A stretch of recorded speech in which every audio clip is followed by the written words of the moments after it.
गांव के एक छोटे से कोने में जहां प्रकृति की गोद में लोग शांति से रहते थे, वहीं एक होशियार लेकिन लापरवाह लड़का आरव अपने माता पिता के साथ रहता था।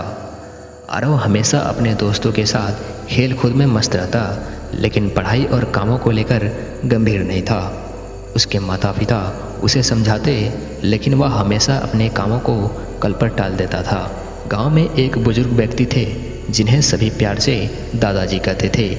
दादाजी जीवन के अनुभव से परिपूर्ण थे और गांव के बच्चों को समय समय पर जीवन की महत्वपूर्ण सबक सिखाते रहते थे। एक दिन उन्होंने आरव को देखा कि वह पढ़ाई छोड़कर फिर से खेलकूद में व्यस्त था। दादाजी ने आरव को बुलाया और उससे कहा, बेटा, समय का सदुपयोग करना सीखो।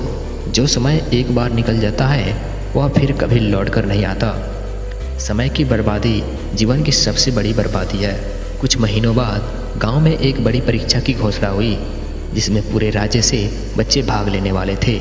यह परीक्षा बच्चों के भविष्य के लिए बहुत महत्वपूर्ण थी।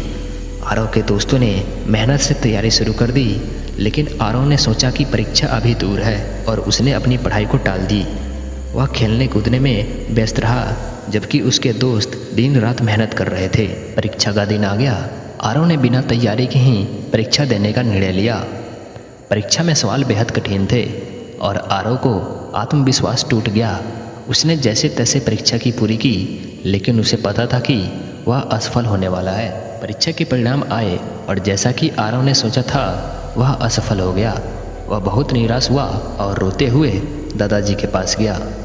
दादाजी ने उसे गले लगाया और कहा, बेटा, यह परिणाम तुम्हारे लिए एक सीख है। समय की कदर न करना ही असफलता की सबसे बड़ी वजह है। अगर तुमने समय की सही उपयोग किया होता तो आज यह दिन न देखना पड़ता। आरव ने उस दिन से ठान लिया कि वह अब कोई भी काम टालेगा नहीं। उसने दादाजी की सीख को दिल से अपनाया और अपने जीवन में समय की कदर करना शुरू कर दिया।